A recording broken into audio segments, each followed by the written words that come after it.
Nadie imagina que un niño que crece entre el olor a salitre y el zumbido de los mosquitos, en un pueblo donde la noche se apaga temprano, terminará sentado en el centro de un país petrolero, y que, aún así, lo que más lo perseguirá no será un enemigo con uniforme, sino el reloj, porque a Jaime Lucinchi el tiempo le iba a cobrar cada decisión.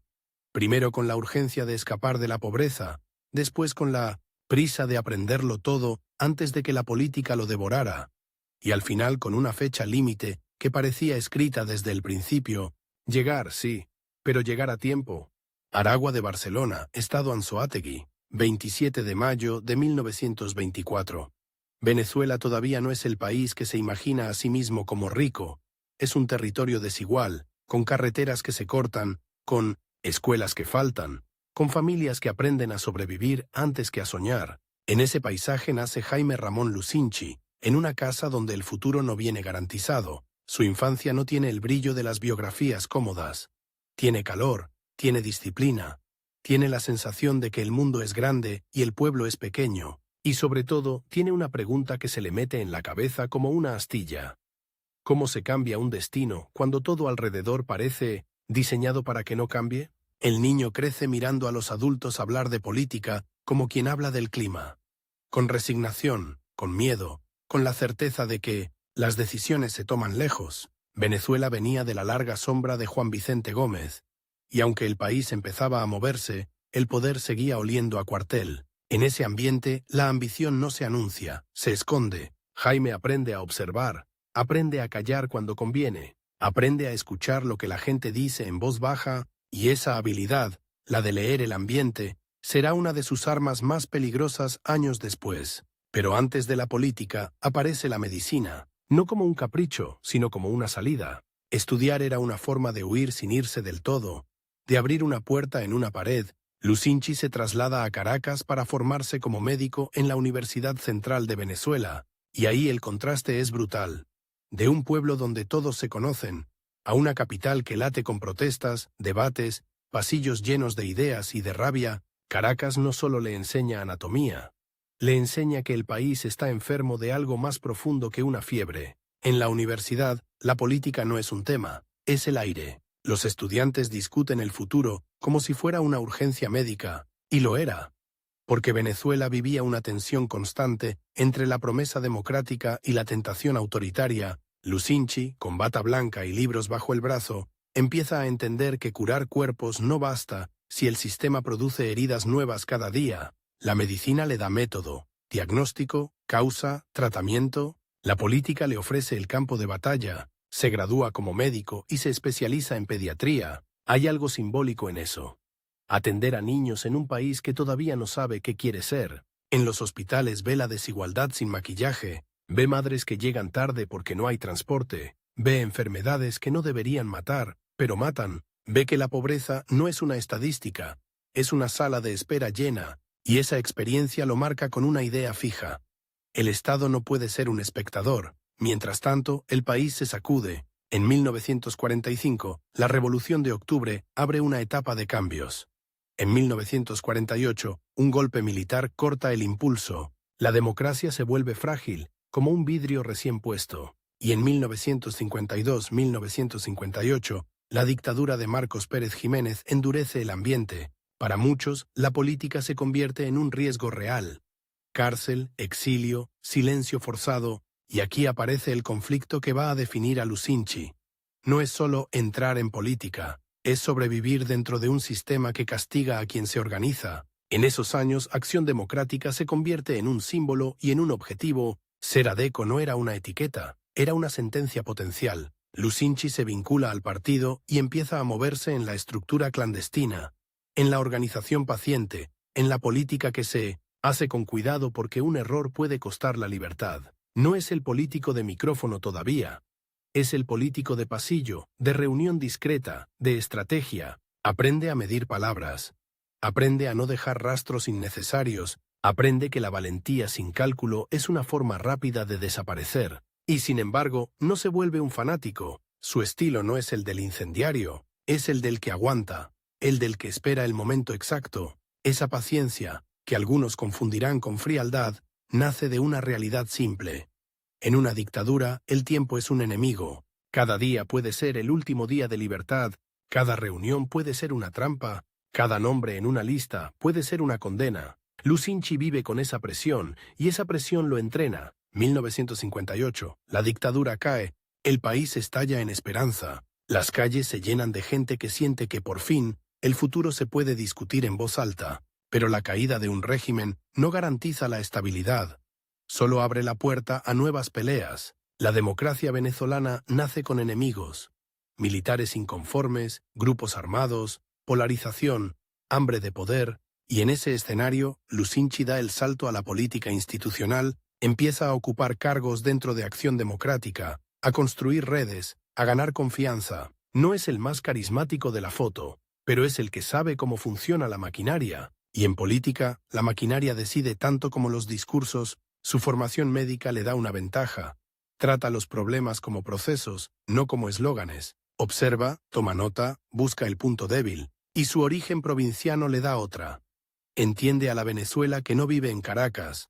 La Venezuela que no aparece en los salones. En 1959, con Rómulo Betancourt en la presidencia, el país entra en una etapa democrática que se siente como una carrera contra el desastre. Hay intentos de golpe, hay violencia, hay guerrilla. La democracia se defiende a golpes de instituciones, de pactos, de decisiones impopulares, y Lucinchi, desde su espacio, aprende una lección que no olvidará.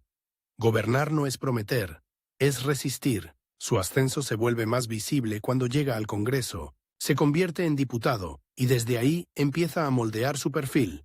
Un político de partido, disciplinado, con capacidad de negociación. No es un outsider, es un producto de la estructura. Y eso, en Venezuela, puede ser virtud o condena, porque el partido te sostiene, pero también te exige, te da escalera, pero te cobra cada peldaño. En el Parlamento, Lucinchi se enfrenta a un país que cambia rápido. La Venezuela petrolera empieza a mostrar su doble cara.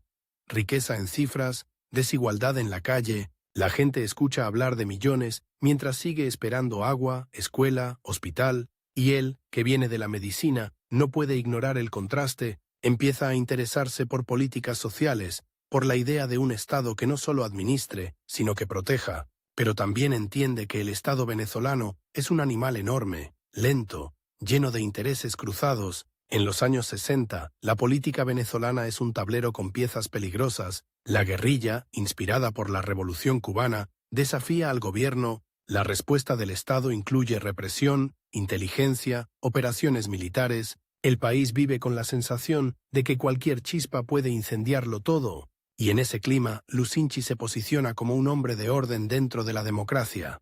Alguien que cree en el sistema, pero sabe que el sistema puede romperse. Su carrera dentro de Acción Democrática avanza, ocupa responsabilidades internas, gana peso en decisiones estratégicas, aprende a moverse entre corrientes, a no quedar atrapado en una sola facción, y aquí aparece un rasgo clave. Lucinchi no se enamora de una idea abstracta, se enamora de la posibilidad de gobernar. Para algunos eso es pragmatismo, para otros oportunismo.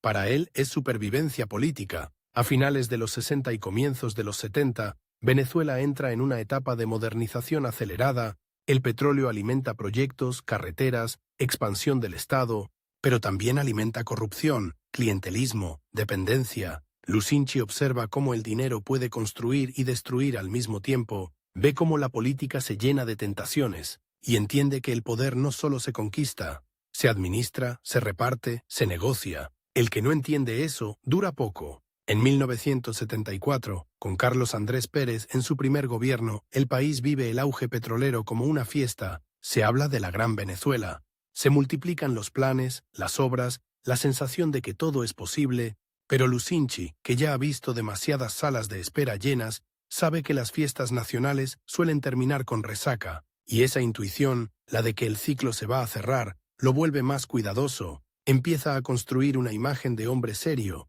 de gestor, de alguien que no se deja deslumbrar del todo. Su vida personal también se entrelaza con la política, como ocurre casi siempre en quienes viven dentro del partido. Las relaciones, las lealtades, las amistades, todo se vuelve parte del mapa. En Caracas, el poder no es solo un cargo, es un círculo, y Lucinchi aprende a moverse en ese círculo sin perder el acento de provincia.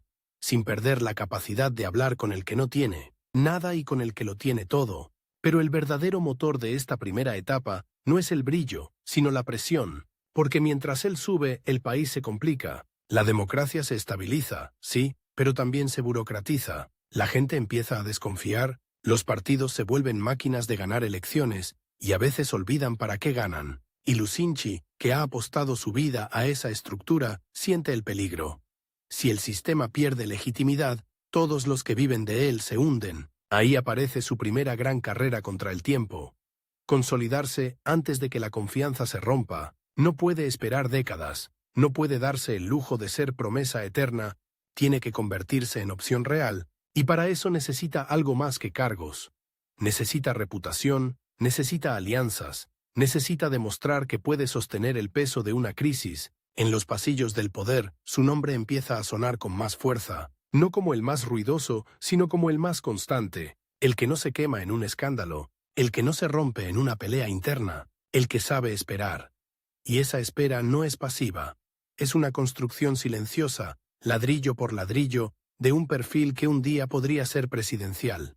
Pero todavía falta, todavía el país no ha mostrado su cara más dura, todavía la bonanza no ha terminado de inflarse. Todavía no llega el momento en que Venezuela, de golpe, se mire al espejo y no se reconozca, y cuando ese momento llegue, Lucinchi ya no será solo el médico que aprendió política en tiempos peligrosos, será alguien a quien le van a exigir una respuesta, con el reloj sonando cada vez más fuerte, como un monitor cardíaco en una sala de emergencia. El golpe llega como llegan las malas noticias en un hospital, sin pedir permiso y con un sonido seco. Un viernes, 18 de febrero de 1983, Venezuela despierta y descubre que el dinero también puede morir. El bolívar, que durante años se sintió casi invencible, se quiebra en cuestión de horas. La gente hace filas con la cara tensa, como si estuviera esperando un diagnóstico. Los precios se disparan. Las importaciones se encarecen. El país que se había acostumbrado a comprar el mundo, de pronto no puede ni comprarse a sí mismo. Ese día queda marcado con un nombre que parece de película, pero es real. El Viernes Negro. Y desde ese instante, la política venezolana entra en una cuenta regresiva. En Acción Democrática, el golpe no es solo económico, es moral, porque la promesa de la democracia, progreso, estabilidad, ascenso social, empieza a sonar hueca. Los partidos, que habían sido el motor del sistema, se convierten para muchos en el rostro del desgaste, y en medio de esa tormenta, Jaime Lucinchi entiende algo con claridad clínica. El país no va a elegir al más brillante, va a elegir al que parezca capaz de contener la hemorragia, no al que prometa una fiesta, sino al que prometa que la casa no se va a incendiar. La interna ADECA se vuelve un campo minado. Hay nombres grandes, egos grandes, heridas viejas. Está la sombra de Carlos Andrés Pérez, todavía poderosa, todavía divisiva. Está la necesidad de encontrar un candidato que no provoque rechazo inmediato, que no parezca un símbolo de la resaca petrolera, y Lucinchi, que nunca fue el más estridente, empieza a volverse útil precisamente por eso. Porque no grita, porque no se exhibe como Salvador, porque su estilo es el del médico que entra a la sala y baja la voz para que todos escuchen. Pero no hay nada suave en lo que viene. La campaña presidencial de 1983 se cocina en un país con miedo. Miedo a la inflación, miedo al desempleo, miedo a que el modelo se haya roto para siempre. En las calles, la gente habla de antes y después, como si fueran dos países distintos. Y Lucinchi, que ya había aprendido a leer el ambiente en tiempos de dictadura, vuelve a usar esa habilidad. Escucha el resentimiento, la frustración, el cansancio. Sabe que el venezolano promedio no quiere teoría económica. Quiere que el sueldo alcance, que el mercado no sea una emboscada, que el futuro no sea una amenaza. Acción Democrática lo postula, y de pronto, el hombre que durante años fue más operador que estrella, se convierte en el rostro de una esperanza defensiva. No la esperanza de conquistar el mundo, sino la de recuperar el control de la vida cotidiana. Su discurso se centra en lo social, en la protección, en la idea de que el Estado debe amortiguar el golpe. No vende milagros, vende calma. Y esa calma, en un país que siente que se le mueve el piso, se vuelve un arma. La elección del 4 de diciembre de 1983 es contundente. Lucinchi gana con una ventaja amplia, Venezuela lo elige presidente para el período 1984-1989, y aquí aparece el primer gran contraste. Llega al poder en el momento exacto en que el poder empieza a valer menos, porque ser presidente de un país petrolero en crisis es como heredar un palacio con goteras.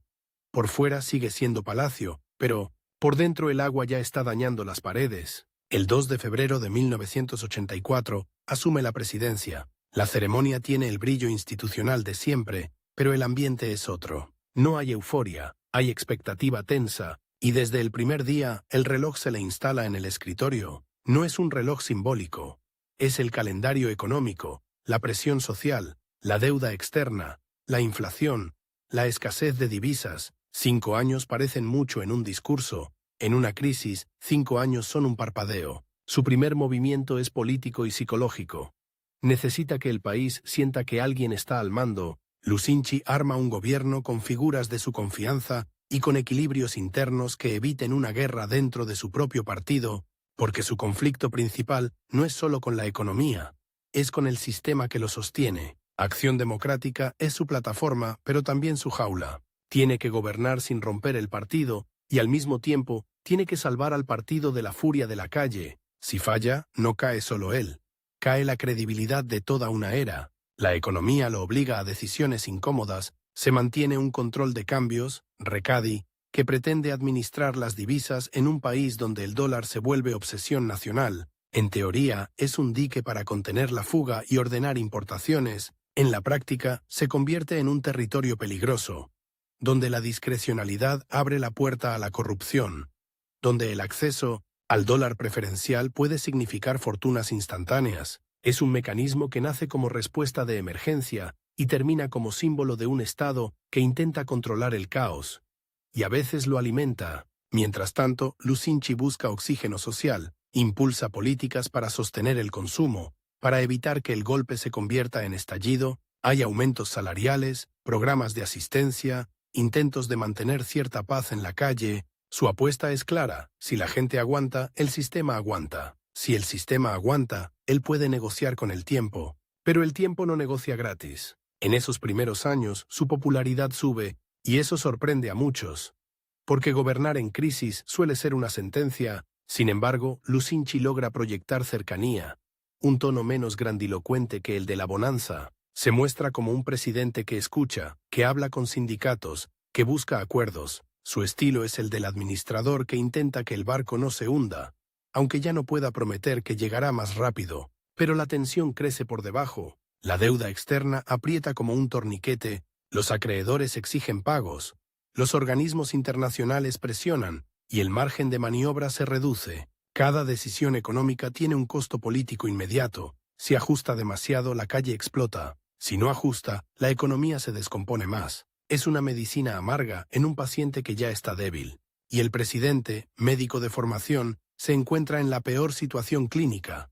No hay tratamiento sin efectos secundarios. En el palacio, además, la política se vuelve personal. La vida privada de Lusinchi empieza a mezclarse con el poder de manera cada vez más visible. Su relación con Blanca Ibáñez, que gana influencia en el entorno presidencial, se convierte en tema de conversación nacional. En un país donde la gente siente que todo se encarece, ver a una figura cercana al presidente acumulando poder simbólico y real alimenta sospechas, chismes, resentimientos. No es solo morbo, es percepción de privilegio en tiempos de sacrificio. Y en política, la percepción puede ser más letal que el hecho. El gobierno intenta sostener la gobernabilidad con pactos, con control, con una narrativa de estabilidad, pero el país cambia de humor. La crisis no es un evento, es una atmósfera. La inflación erosiona el salario como una lija diaria. La corrupción, real o percibida, se vuelve un rumor constante, un zumbido que no deja dormir, y el sistema de partidos, que había sido orgullo regional,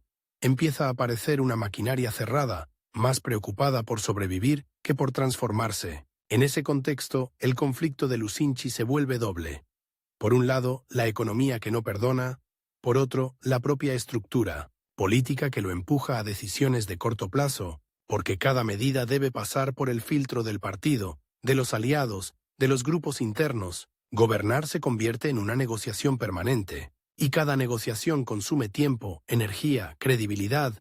Hay un momento en que el presidente entiende que su mayor enemigo no es un rival electoral, ni un militar conspirador, ni un líder extranjero, es el desgaste. Ese desgaste que se acumula en la mirada de la gente cuando paga el mercado, en el chiste amargo sobre el dólar, en la frase «esto no lo arregla nadie», y cuando esa frase se instala, la democracia empieza a temblar. Aún así, Lucinchi insiste en sostener la calma. Su gobierno evita un estallido social masivo durante buena parte del período. Y eso, en medio de la crisis, es un logro político real, pero el precio es alto. Se posponen ajustes profundos, se administra el problema, se gana tiempo, y el tiempo ganado se convierte en deuda futura, como si el país estuviera pagando la tranquilidad con intereses invisibles. Hacia el final de su mandato, la presión se vuelve más intensa. Las denuncias sobre irregularidades en el manejo de divisas y el entorno de Recadi crecen. La oposición y sectores críticos dentro del propio sistema señalan que el control de cambios, lejos de ser un escudo, se convirtió en un botín. La palabra corrupción deja de ser un susurro y empieza a sonar como un martillo. Y Lucinchi, que había construido su imagen de hombre sobrio, empieza a cargar con un peso que no se quita con discursos. El reloj marca 1988. Se acerca la elección que definirá su sucesión, y aquí aparece un giro que cambia el tono de la historia.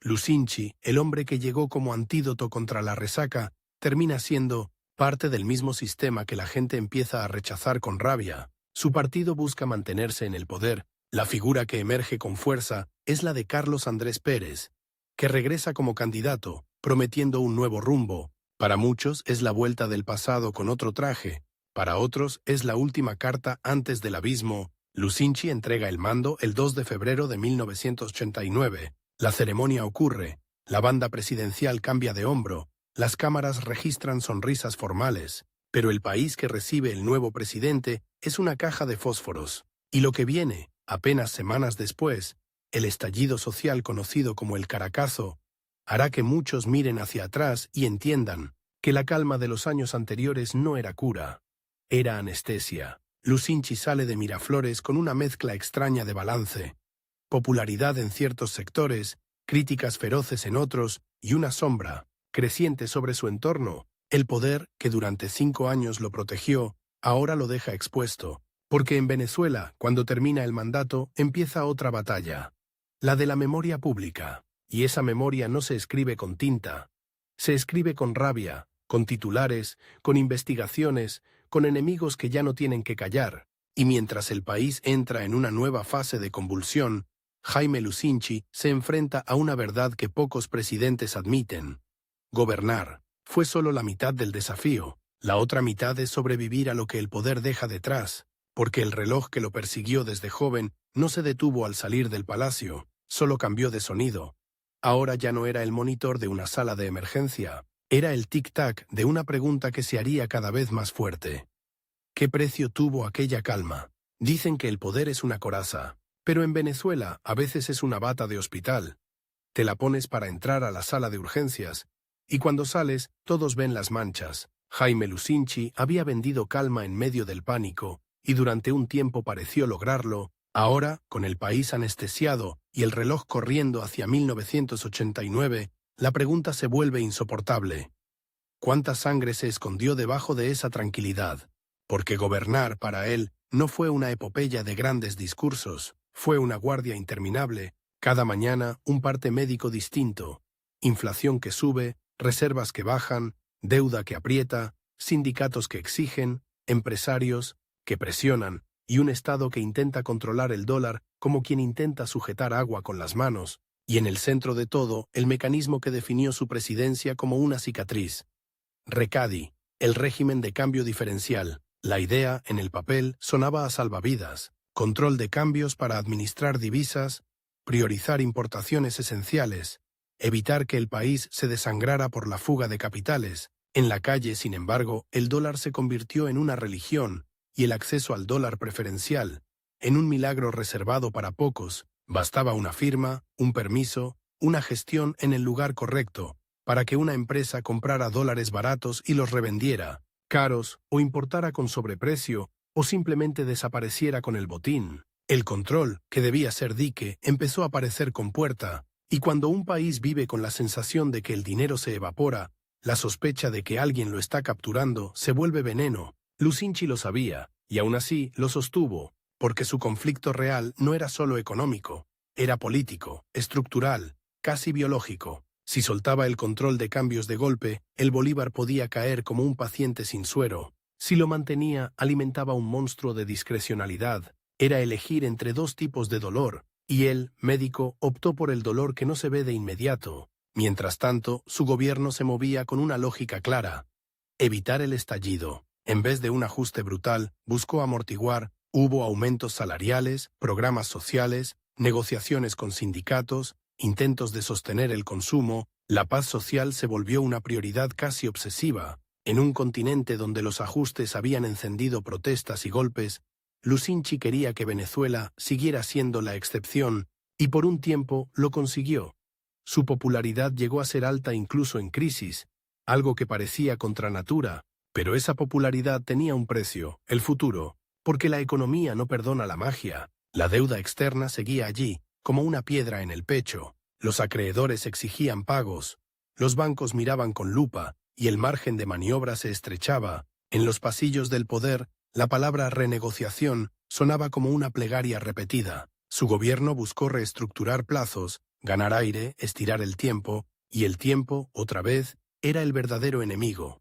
Cada mes de calma comprado con controles y parches era un mes de presión acumulada para el siguiente presidente. En esa tensión, Lucinchi desplegó su estilo.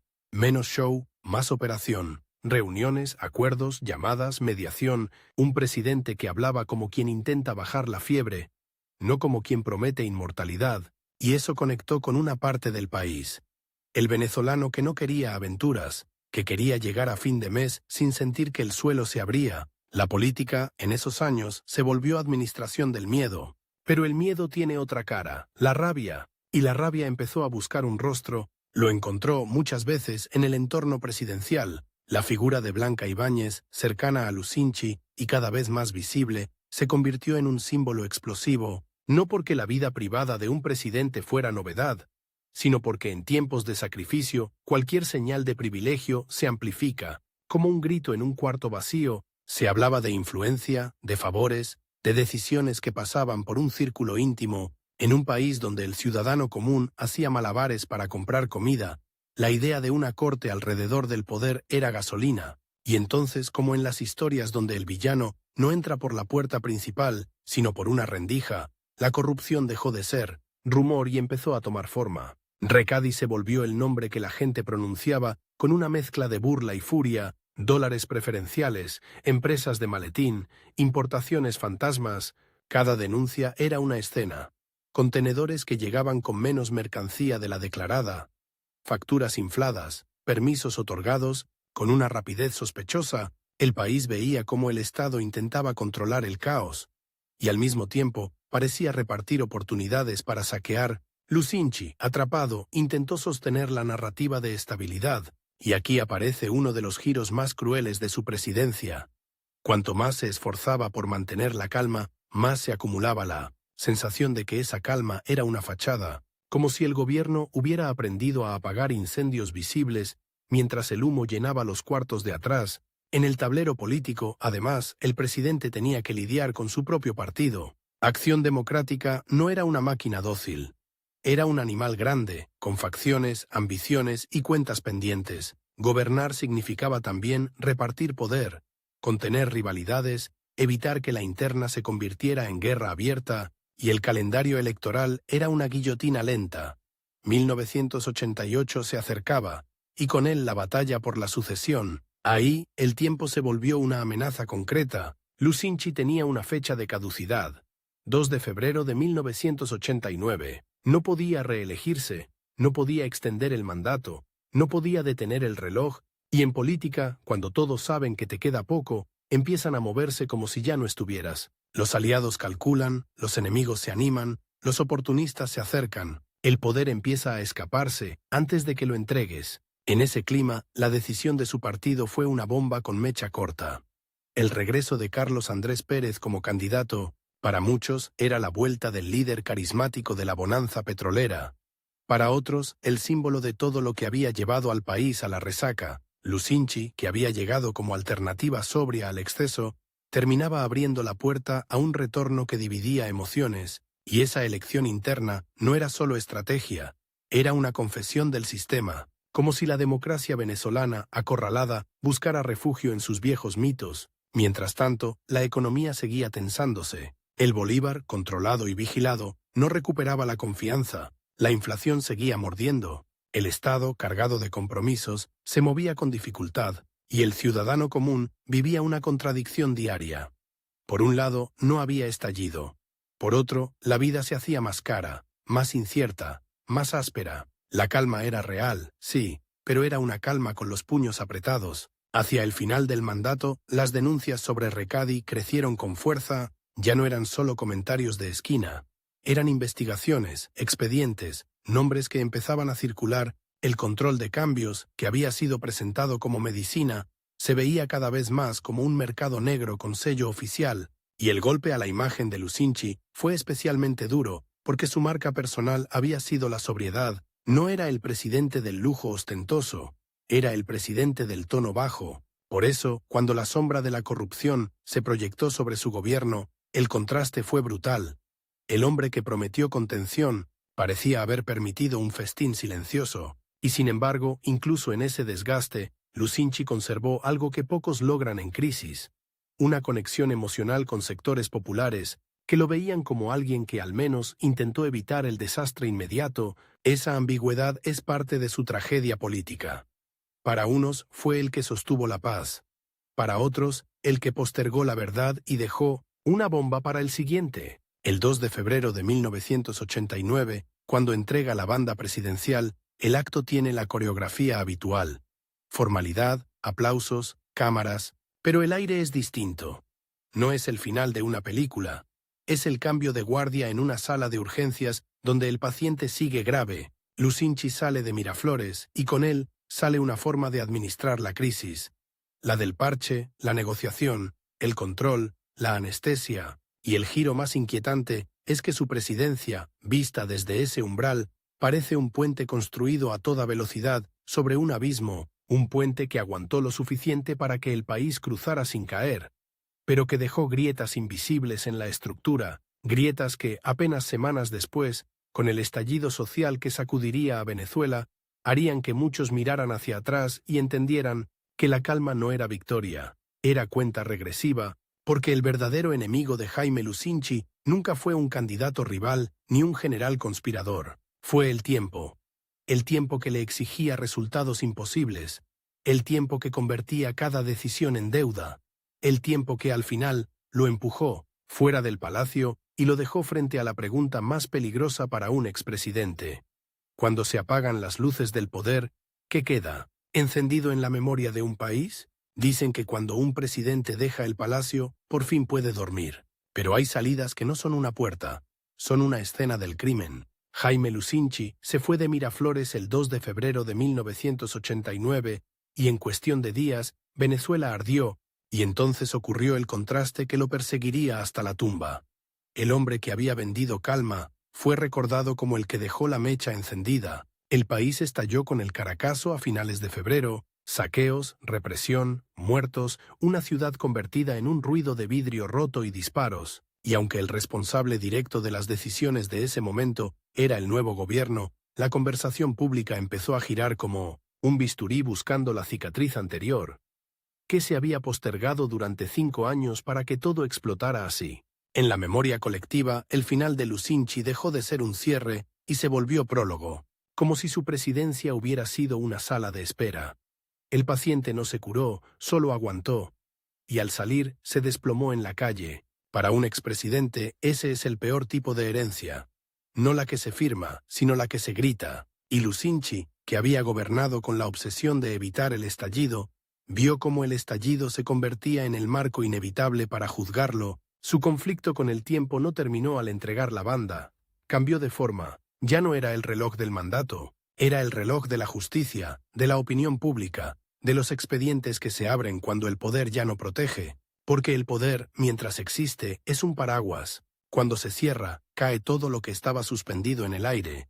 y lo que cayó con más fuerza fue Recadi. Lo que durante su gobierno había sido un rumor con nombres a media voz, en la etapa posterior se convirtió en una palabra con peso judicial, investigaciones, comisiones, titulares. El país quería ver sangre administrativa, responsables, cifras, condenas. Se hablaba de miles de millones de dólares en irregularidades, de empresas que aparecían y desaparecían como fantasmas con maletín, de importaciones infladas, de permisos otorgados con una facilidad que olía a favor.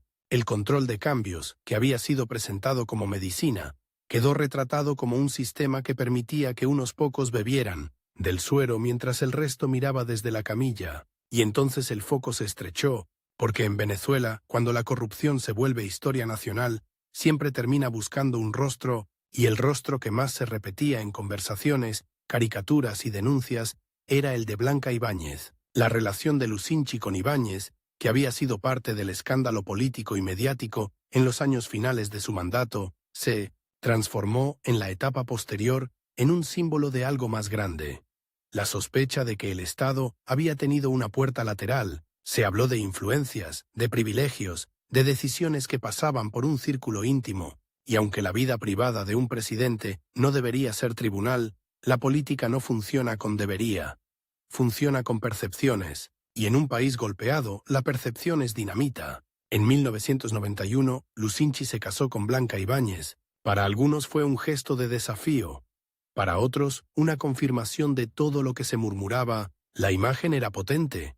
El expresidente, ya sin banda, formalizando lo que antes había sido escándalo. Pero el giro real no estaba en el matrimonio, estaba en lo que venía detrás. El Estado, ahora con otros dueños, empezaba a mirar hacia atrás con hambre de culpables. En 1993, el Congreso autorizó un juicio contra Lucinchi por presunto uso indebido de fondos públicos, vinculado a un asunto que parecía pequeño frente a la magnitud de Recadi, pero que era perfecto para la indignación.